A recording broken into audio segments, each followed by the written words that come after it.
she'll introduce herself a little bit more, but I'm always inspired by her because not only is she a mother, but she is a full-time PhD student. She is also working as to become the apprentice she is the apprentice for the next Seed Keepers of the Pawnee Nation, and is doing work to sustain and fulfill the responsibility that we all have to care for our people, to care for our land, and to cultivate our youth into those next leaders that Ernie was just talking about. So I'll have Electa and the kids come to the stage. Noa Akidahu, Dadasa Barus Gadadi Idau. My name is Electa Hare Redcorn, and as Ms. Abigail mentioned, I am a member of the Pawnee Nation. I also am a member of the Yanktawan Dakota of South Dakota, my father, and I'm very happy to be here today and mention his name. Charles Hare is his birthday, and I couldn't be home, but I just want to extend a happy birthday greeting to my father.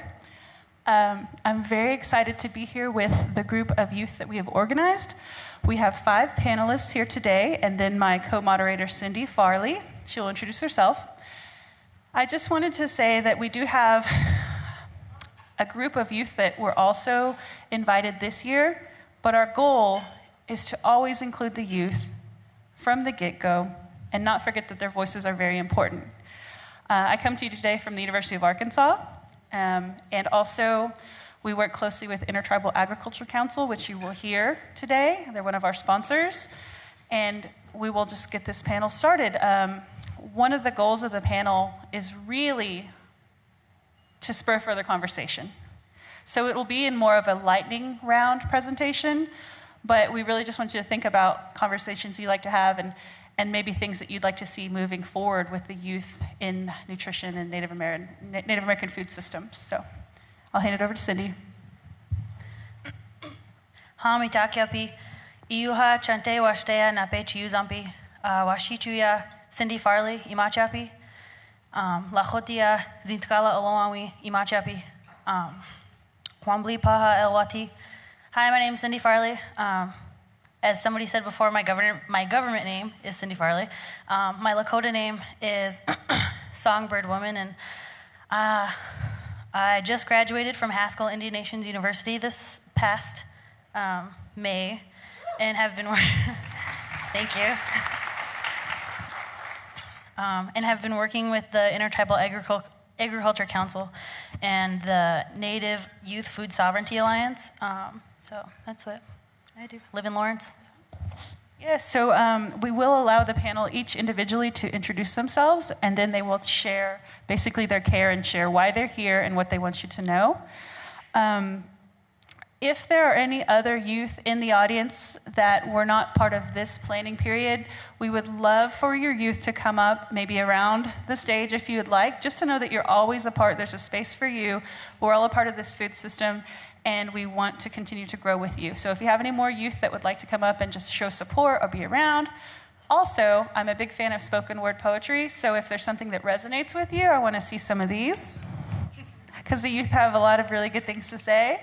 And I also, if someone is speaking and they are from your region or from your tribe or from your hometown, I like to see that connection too. So if you could just give kind of the support clap, the silent clap there. I just want to kind of see in the audience who is also connecting with our speakers today. So we're going to go ahead and let the youth panel take it away. Oh, good. Testing. There we go. Oki nistu amskapi pekani ki kainai ki chalagi. Netanaku awach komach kestoachi nopachtu to nitzikitsi tapich sakom. Hi there. My name is Mariah Gladstone. I am Blackfeet and Cherokee, and I'm from Montana. So I came to this work through food sovereignty through Fertile Ground 2 in 2016, which is where I got linked up with a lot of these guys, and realized that there's a lot of work being done on access and affordability within Indian country. Obviously, our diet-related health issues are numerous, and we all know the statistics. And recognizing that in order to create meaningful change within Indian country, we need to make sure that the community is excited about what we're doing and can recognize our traditional foods, recognize healthy foods as delicious and easy to prepare and affordable. And from Fertile Ground 2, a couple years ago, I decided that we needed to create some type of cooking show for Native people. And I launched an online cooking series called IndigiKitchen, which is, of course, centered around traditional foods, but it's in a format that makes social media shorts. They're 1-minute and 30-second videos. Everything's very fast. It's not like Rachel Ray for Rezzers. It's much faster. From that, I've taught cooking classes in person to different communities, both urban Indian communities as well as rural folks living on our reservations, traveled around the country, worked on Farm Bill advocacy, and I'm really excited that today I can announce that I have been selected as one of the Robert Wood Johnson Foundation Culture of Health leaders. So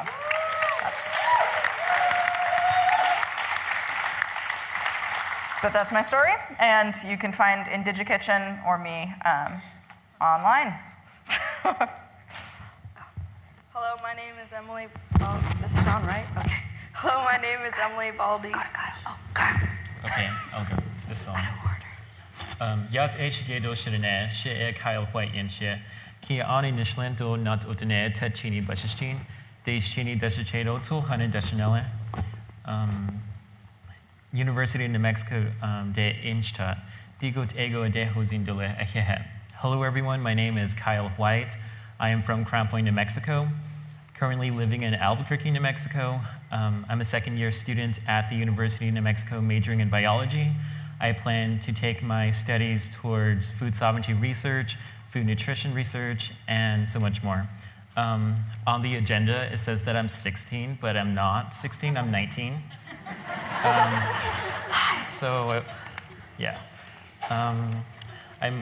I'm an INCHO youth leader, so that stands for Navajo Community Health Outreach, and that's in collaboration with the Community Outreach and Patient Empowerment, known as COPE, also in collaboration with Navajo Nation, Breadloaf School of English, and Partners in Health. And also, I'm a student ambassador at the University of Arkansas School of Law. That's a summer program. So my main focus for this conference is to inform and also receive more information about how Native youth leaders advocate for a healthier lifestyle through food advocacy. So the problem that I've noticed when I was an INCHO youth leader in high school was that in the region where I come from, in the Southwest, there's so many food insecurities that occur, such as food deserts and water shortage. So I believe taking on these challenges, it's very problematic, and also it matters so much for me and so much other youth is because healthy foods and access to clean water, I honestly feel that it would bridge the gap to getting more of language revitalized and getting connection between traditional foods and also just overall living a healthier lifestyle. So what I suggest for I guess living a healthier lifestyle for Native youth to get involved with, I would suggest that the nation should provide a voice to the Native youth leaders and allow them to have the courage to lead, so that it triggers a conversation regarding the disparities of Native health and foods, and hopefully building a movement and just to restore healthy foods in Indian country. So the supporting evidence that I have through my works with my program Intro.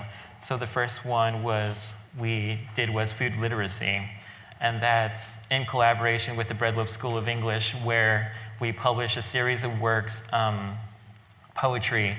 So there's about 30 to 40 growing members in our program, and so we talk about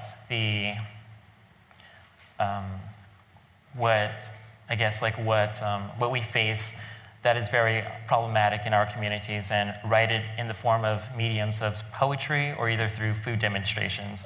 Through digital storytelling. And along with that is food demonstrations, where we're given the opportunity to train with our mentors, Community Outreach and Patient Empowerment, COPE. And we basically go out to our communities and speak about healthy food beverages, how to lower the rate of people in our community to drink less of sugary beverages, soda and stuff like that, and just basically advocating, encouraging people to drink more water and infuse it with herbal food or herbal plants, fruits and vegetables, and so on. And the last one is networking, and that's very important. So just recently, my program had the opportunity to have Intro youth leaders go to the Lakota, or to South Dakota, to the Lakota tribe, and it's just basically networking with both Navajo children and the Lakota children, and just basically having a conversation about what are the problematic tensions that arise in these communities, and how can we find solutions to help improve food systems. So that's just all I have. Thank you. Now it's me. Hi, my name is Emily Baldy. I am from the Hoopa Valley Tribe in California. I'm from the Hoopa Valley Tribe in California, and I was invited here to talk about my traditional foods, and me and my family gather and we hunt and we fish on our tribal reservation, where we've been from the beginning of time, and we're doing the same thing that they've been doing for their whole time there, is hunting, fishing, gathering, and just doing all that. Up there is a picture of our fish that we smoke, and then after we smoke it, we can it. It's a 3-day process. And then up there is a picture of acorns, which is our food staple that was in our tribe, and that was the thing that we were mostly known for. And that's what our tribe was based on. We were so food sustained because of acorns, and a bunch of tribes around us came to our tribe for our acorns, to trade with us for acorns. So it's one of the main things we do. And we gather berries, and there's a picture of bear grass, me picking bear grass, and that's one of the things that we put on our traditional dresses. And there's a picture of me holding my baby cousin, dropping her, not holding, teaching her how to pick berries. And that's one of our goals in our and me and my mom, this is what she really works for, is to help the youth learn how to gather and do all the things that our family does. And we raise pigs, and we butcher our pigs, and that's basically our food at our house. And we raise chickens for eggs. So we're basically living off of what we gather and what we raise, and try not to eat too much from the store that we don't have. Where we live, we don't have a store for 60 miles away. So we have to go super far for people to get food. And we just have a little gas station, and all that they sell there basically is processed food and chips and soda and energy drinks. And we're getting a store soon, but I was hoping to talk to the tribe about how we should have more of there's people in our tribe that garden, and it would be smart for them to buy from those people and not from far away and transporting it to us because we're so far out. And this is what I think. That's it.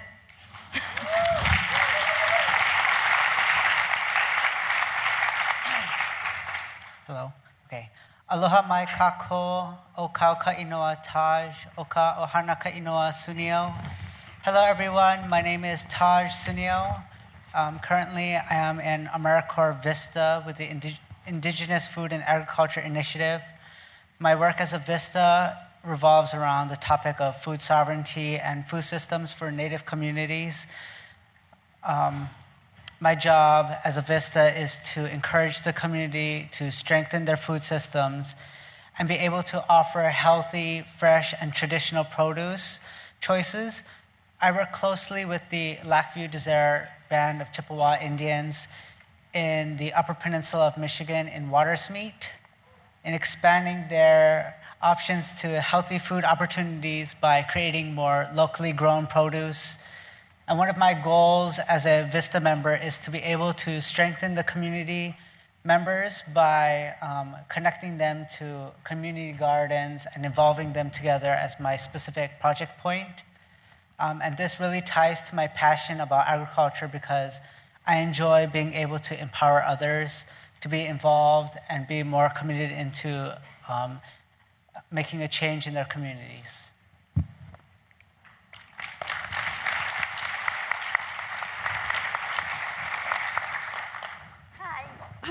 Hello, hi.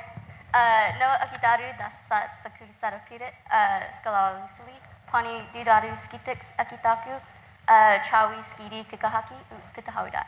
Hi, my name is Autumn Oliachief. I'm 23 years old. I currently attend the University of Southern California.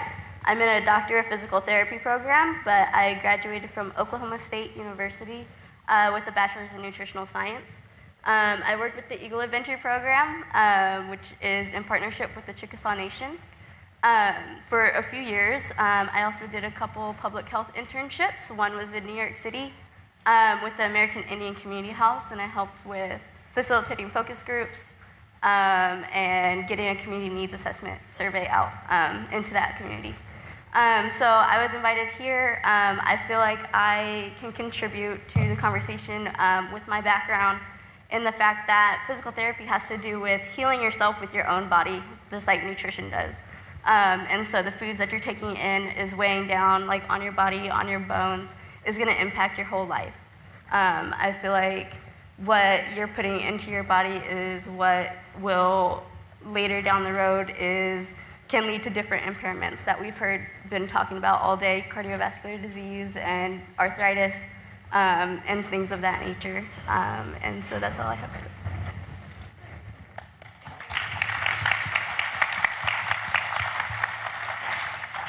Before we go to our Q&A, I'm going to spring one thing on them, but it's not too painful, I don't think.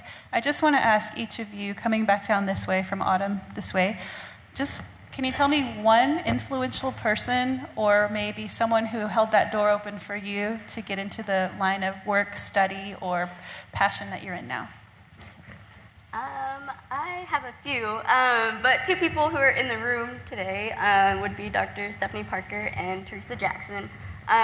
From meeting them at Eagle Adventure, they were very helpful in guiding me throughout the process of applying to schools, applying to these different internships.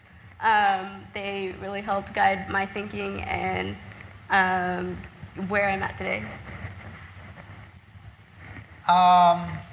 The two people I have are Brian Pollard and Raisen Kahananui. They inspired me to stay in the field of agriculture and try to give back to the communities I was working in. They really helped me build up my confidence as a person and be able to speak in front of large crowds and actually, trust in what I do and show my experiences and knowledge with other people to help make changes.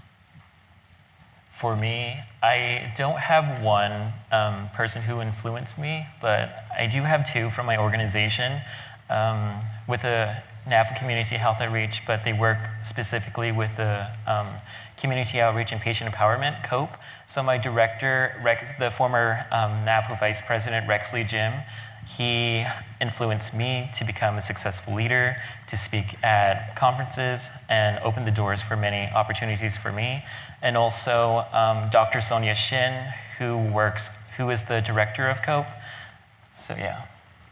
My parents are the people that inspire me to want to gather and respect our land and to treat our land with respect because our ancestors lived there, and to do the practices that they did, and just to keep it going and teach other people that it's important to have traditional foods in our life. I'm going to name two people. One is, of course, Janie Hipp, who is an awesome inspiration. And the other one is Amber Richardson at the Center for Native American Youth, who has acted as a mentor both formally and informally. And any youth out there, Champions for Change application is open. You should apply because it honestly helped propel me much farther than I think I would have been without it. Danita Fisher is in the crowd right now. She's right here. She's the one who nominated me to go to Fertile Grounds 2, where I met Mariah, and really opened my eyes to the world of nutrition and agriculture. So.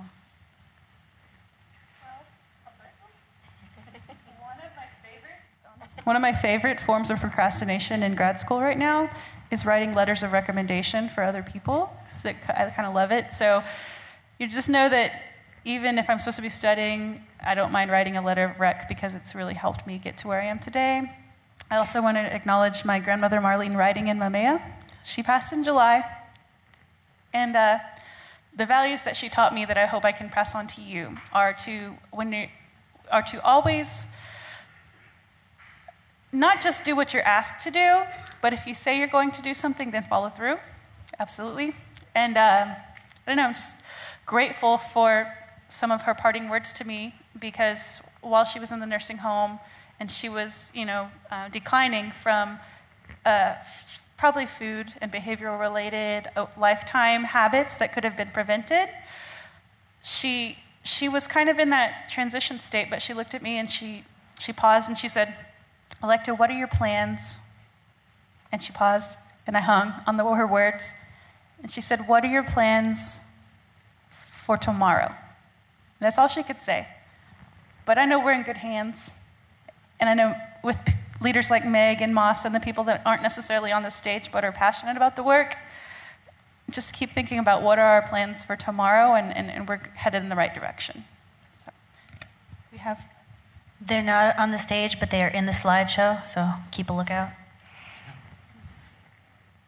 All right, so first question. How can the youth be motivated to lead and be a role model in networking and food sovereignty, and encourage them to trust and respect in themselves? How can the youth also decolonize their thinking process with food? All right. There were several parts to that question. Yes.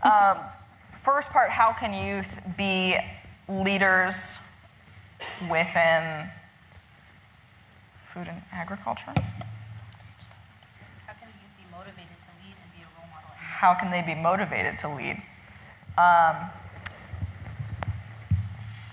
Great. So I think that finding motivation to bring about any type of change means not only recognizing not the flaws in our communities, but the places for improvements, and having that willingness to create a change, saying that something here is not right, and figuring out the steps that we need to take in order to put that into action. It's, coming from Montana, the life expectancy for Native people is 20 years less than non-Natives in the state.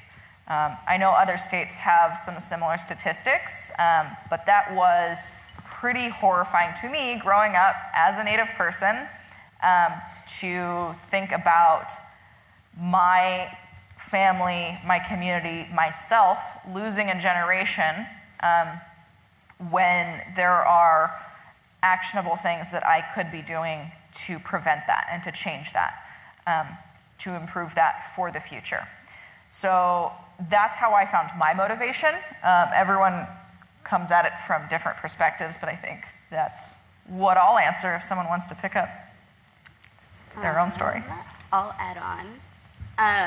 So basically off of what Mariah said, it's kind of just looking around and seeing in your community, like, what don't you like about it? Like, open your eyes and kind of see where you could make a change. So for nutrition, you can start eating better yourself. You can provide for your family members suggestions on what they should be eating rather than going to fast food restaurants. Keeping up with that. That's kind of where I find my motivation, is kind of just seeing like one problem and just kind of going with it and staying active in what I want to accomplish. Next question. Hello. Next question. What do we adults need to hear about youth perspectives on health and community challenges?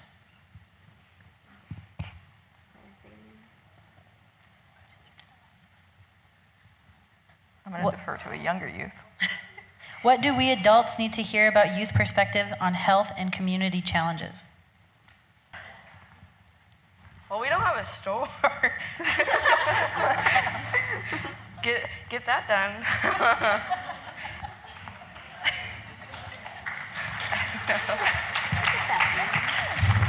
Promote healthier food and show that you eat your own healthy food and not just expect us to eat healthy food.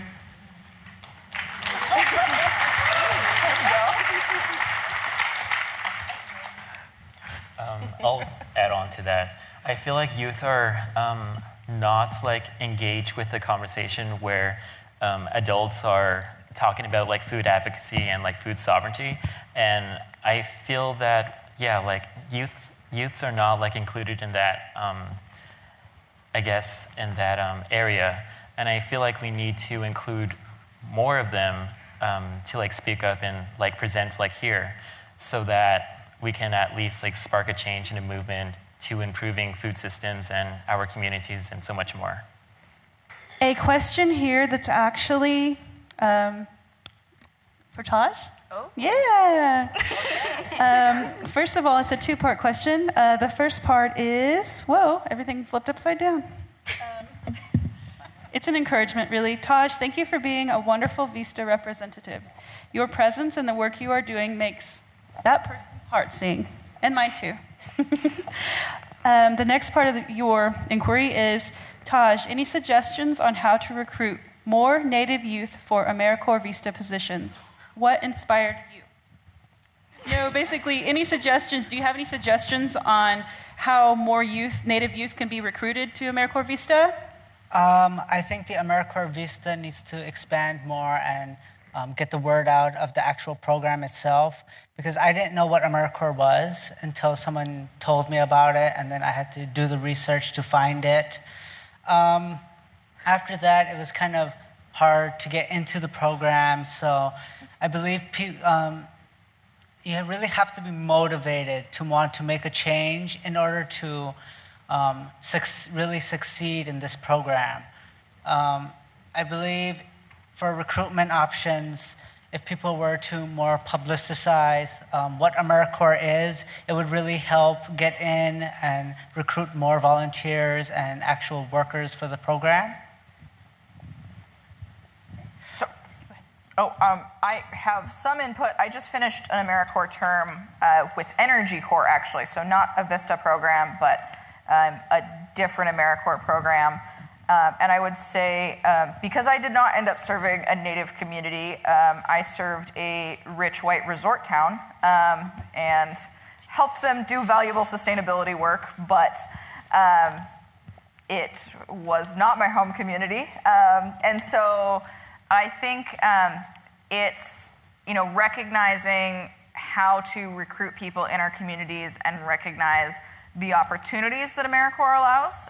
So convincing Native people to take a service year, being paid a very small living stipend, is difficult to talk to a lot of folks about without being upfront about the reality of what a year of service means.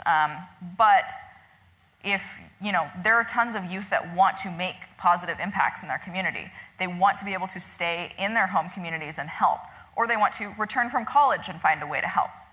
And I think that AmeriCorps programs, both VISTA and otherwise, offer a real opportunity to serve our communities through meaningful work while providing a transition period to phase back into living back on the reservation if we've moved away, or serving other communities within Indian country. You've spoken to who has inspired you. How can people support you day to day?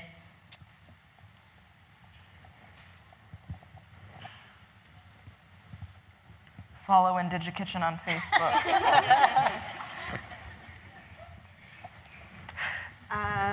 For me, as a continuing higher education student, I feel like it's always helpful to hear those encouraging words. We have tests going all the time, and these students now are going to start going through it too as they reach higher and higher into their career, and I feel like people kind of fall off on those encouraging words and think that you're able to handle it well. And it is stressful and it does get hard. So I just feel like anytime that you see a youth who's going, pursuing their career, I feel like it's helpful to always reach out and give them an encouraging word. I just wanted to say, hands-on, getting out there, hands-on in the garden. Maybe, of course, research is very important, and writing the articles and getting published is very important. But it's just as important to get out there with the youth. Maybe take the elders for a ride out to the gardens and have that intergenerational relationship building going on. From my work with the Pawnee Seed Preservation Project, what I've learned the most is that bringing our traditional heritage seeds back is more about relationship building and healing from past traumas than it ever would necessarily be about the marketability of those seeds. It's for us in this moment, in this time, as we grow, it is building relationships. And so I'm just thankful that this panel of youth has committed their time away from school, time away from other obligations, just to show us that they don't just like this work, they love this work. And I think that we all have that same passion in this room. So. Yes. So there's actually votes next to these questions, and Cindy is eager, chomping at the bit over here. Actually, I was just going to make a suggestion. One of the things that you guys can do to support the youth anywhere at this conference, whether they're up here or getting some snacks like I like to do, is go and talk to them. And because sometimes it's really intimidating. I really find it intimidating to come up and introduce myself. I've gotten a little bit better going to different conferences, but it's nice to feel noticed by all of you great people here that are doing so many cool things across Indian country. So that's one suggestion that I would suggest. Is there any opportunity open for youth to promote their passion for agriculture? Always. Well, specifically. Hello. Okay. I do know, if you don't mind, Meg and Maso are standing up and waving at the crowd today. There are two of our youth in the room that actually are representatives of the Intertribal Agricultural Council for their regions. So I know that they have an essay contest coming up soon, which will provide a sponsorship or scholarship to attend their annual convening in December, thank you. See, Cindy knows all the details, just doesn't want to talk. I'm teasing her. But really, honestly, there are some opportunities coming up, so I would love for you to approach the youth and ask about IAC, Intertribal Agriculture Council, ask about the Indigenous Food and Ag Initiative annual Native Youth into Agriculture Summit. And I think that that's how some of these bridges will continue to be built. So, just talking into the iPad makes me a little bit awkward. So, we have 7 minutes here. I would love for someone from the audience just to share a time when they have been impressed by Native youth in agriculture. Every single day. Yes, Jamie. I know all of these folks, and I know many of the youth that are out here. I got here late, I'm sorry, but I'm Janie Hip. These young people are so inspiring to me, and I know to many other people who've been doing this work for a really long time. We are in incredibly good hands, great hands, fantastic hands. And I was telling Mindy, I've never seen them so quiet. And they know that when we see them every summer, they're pretty noisy and they're pretty on fire. And I remain impressed every single day, and I don't really have a question. I just have heaps of praise on all of you all for stepping up and making sure we have a strong future in food and nutrition and health and agriculture. It's all related, and we need you very badly.